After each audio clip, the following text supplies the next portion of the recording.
আপনি ঘোড়ার সঙ্গেও রেস করতে পারবেন, তখন আর আপনার এই বডিগার্ডদের প্রয়োজন হবে না। আপনি মেন্টালি স্ট্রং হলে আর আপনাকে কেউ আটকাতে পারবে না। এই পিলটা কাজ করবেই, একদম পিওর প্রস্তরজিৎ পিল এটা। কমলেশকে বলল নীল। তার মানে এটা খেয়ে আমি সবভাবেই। নীলকে দেখে ইশারা করলো কমলেশ। নীল বুঝতে পারলো কোন ইঙ্গিত করছে সে, তাই সম্মতির হাসি হাসলো নীল। একেবারে লাফিয়ে উঠে কমলেশ বলল, আরে বাহ, দারুণ ব্যাপার নীলবাবু, আপনি তো দারুণ মানুষ। আমি খোঁজ নিয়েছিলাম, এই ওষুধটা শুধুমাত্র আপনার কাছেই আছে, আর কারো কাছে নেই। আপনি মহান। আরে না না, আপনি এবার আমাকে লজ্জা দিচ্ছেন, এত প্রশংসা করার দরকার নেই। শুনুন, আপনাকে একটা কথা বলে রাখি, এই ওষুধটা খুবই ভালো, কিন্তু সব ওষুধেরই কিছু না কিছু সাইড এফেক্টস থাকে। খুব সাবধানে এটা খেতে হবে। শরীরে কোনো চেঞ্জেস আসছে কিনা সব সময় লক্ষ্য রাখতে হবে। মানসিকভাবে একদম স্থির হয়ে তবেই এই ওষুধটা খাওয়া উচিত। প্রস্তরজিতের ব্যাপারে সমস্ত কিছু বুঝিয়ে দিল নীল। আচ্ছা, আর যদি আমি মেন্টালি স্টেবল না হই তাহলে? কৌতূহলী হয়ে প্রশ্ন করলো কমলেশ। তাহলে অন্য একটা পিল খেতে হবে, মেন্টাল স্ট্রেংথ বুস্ট পিল, জবাব দিল নীল। আপনার কাছে সেই পিলটাও আছে? অবাক হয়ে নীলের দিকে এক দৃষ্টে তাকিয়ে প্রশ্ন করলো কমলেশ। সরি কুণ্ডুবাবু, এই মুহূর্তে আমার কাছে এই পিলটা নেই, কিন্তু এরকম পিলও হয়। এ ব্যাপারে আপনি আপনার বন্ধু কল্লোলের সঙ্গে কথা বলে নিন। সোজাসুজি বিষয়টা স্পষ্ট করে দিল নীল। মনে হচ্ছে আমি অনেক পিছনে পড়ে আছি, দুনিয়া আমার থেকে অনেক আগে বেরিয়ে যাচ্ছে। এইরকম পিলের ব্যাপারে তো আমি কিছুই জানতাম না। এ কথা বলে গ্লাসের পুরো মদ গলায় ঢেলে নিল কমলেশ। কোনো ব্যাপার না কুণ্ডুবাবু, সব বিজনেসে নাম্বার ওয়ান হলে চলবে? কিছু জিনিস আমাদের জন্য ছেড়ে দিন, আমাদেরও তো খেয়ে পরে বাঁচতে হবে নাকি? কথাগুলো বলে জোরে জোরে হাসতে লাগলো নীল। আপনি খুবই মজার মানুষ। নীলের কথা শুনে খুব জোরে জোরে হাসতে লাগলো কমলেশ। নীলের সঙ্গে আরো ভালো সম্পর্ক তৈরি করতে হবে দেখছি, কারণ নীলই এই পিলটা আমাকে দিয়েছে। এই পিলটা আমার খুবই প্রয়োজন। পিলটার দিকে তাকিয়ে আকাশ পাতাল ভাবতে লাগলো কমলেশ কুণ্ডু। কুণ্ডুবাবু, আপনি কি এভাবেই তাকিয়ে থাকবেন নাকি খাবেনও? এ নিন, আমিও দেখতে চাই আপনার শরীরে কিভাবে এর প্রভাব পড়ছে। আপনি এবার এটা ভাববেন না যে পিলটা খেলেই আপনি শক্তিশালী হয়ে যাবেন, কিন্তু ধীরে ধীরে নিজের শরীরের পরিবর্তনগুলো আপনিই লক্ষ্য করতে পারবেন। কমলেশের দিকে তাকিয়ে বলল নীল। আপনার ভয় করছে না? পিলটা খেয়ে নেওয়ার পর যদি আমি আপনাকে টাকা না দিই তাহলে? মুচকি হেসে বলল কমলেশ। এসব কি বলছেন? আপনি অনেক বড় লোক, আপনি আমার সঙ্গে এরকম করবেন না। আর ব্যবসায় ভরসা না রাখলে চলে? আস্তে আস্তে হাত নাড়িয়ে বলল নীল। নিন এবার, তাড়াতাড়ি ওষুধটা খেয়ে নিন। ঠিক আছে, আপনি তো খুবই স্ট্রেট ফরওয়ার্ড দেখছি। একথা বলেই কমলেশ নিজের এক এমপ্লয়কে ইশারা করে নীলের অ্যাকাউন্টে 5 লাখ টাকা ট্রান্সফার করার নির্দেশ দিল। এরপর একটা দীর্ঘশ্বাস নিয়ে পিলটা মুখে পুরে নিল। সেই সময়ে নীল কমলেশের বাড়িটাকে ভালোভাবে দেখছিল। দেখে মনে মনে ভাবলো সে, কমলেশ তো দেখছি সত্যি অনেক বড় লোক।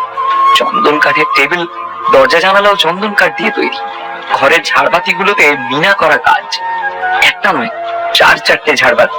5 লাখ নয়, এর থেকে তো 5 কোটি নেওয়া উচিত ছিল। এসব ভাবতে ভাবতে জানলা দিয়ে বাইরেটা দেখছিল নীল।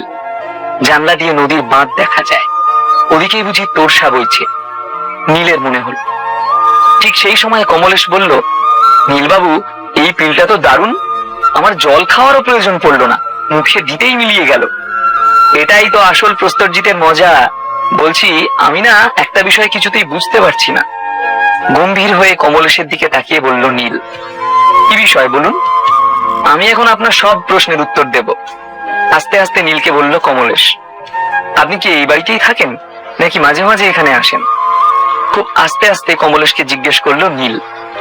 আসলে আমার পরিবারের সবাই কলকাতাতেই থাকে, কিন্তু এটা আমি এখন বিজনেসের কাজে ব্যবহার করছি। কেন, কিছু সমস্যা হয়েছে নাকি? কৌতূহলী হয়ে জিজ্ঞেস করলো কমলেশ।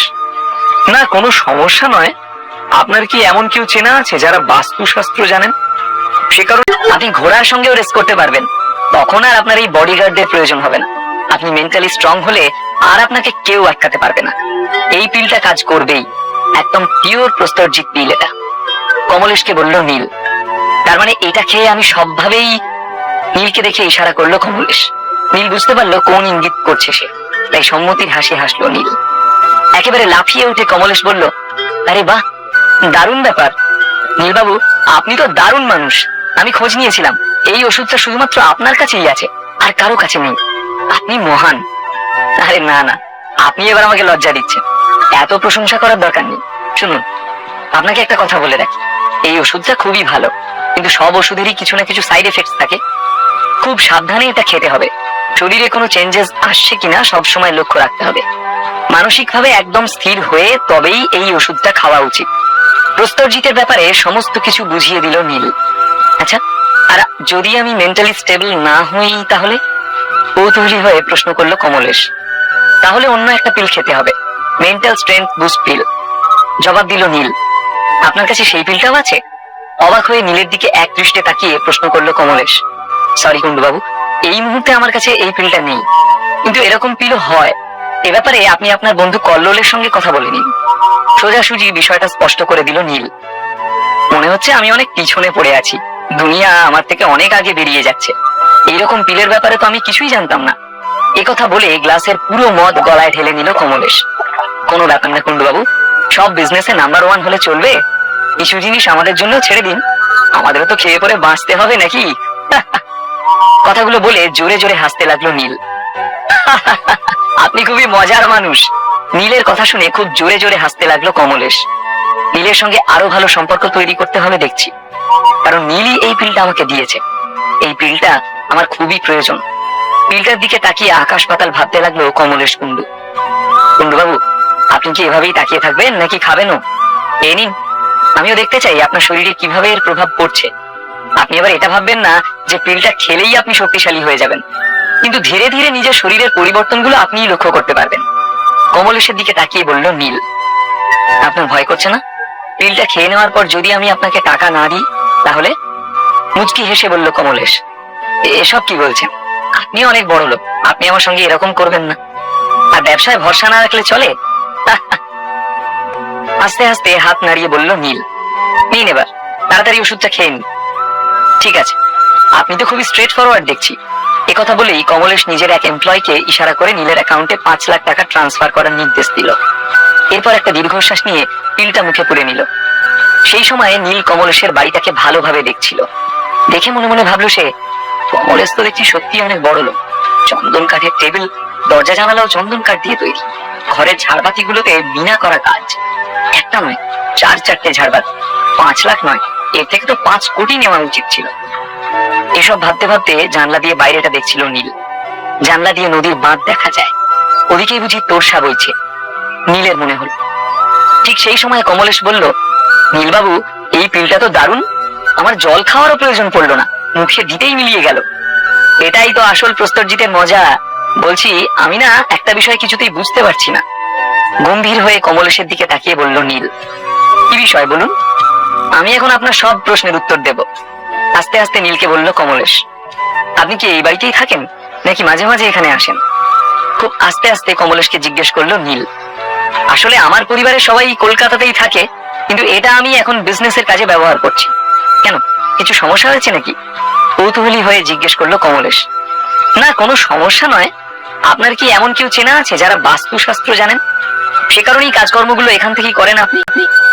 সন্দেহের সাথে কমলেশকে প্রশ্ন করলো নীল। ওরাই বলেছিল যে জায়গাটা ভালো, তাই কিনেছিলাম। কিন্তু আপনি কি বাস্তুশাস্ত্রও জানেন? অবাক হয়ে নীলকে প্রশ্ন করলেন কমলেশ।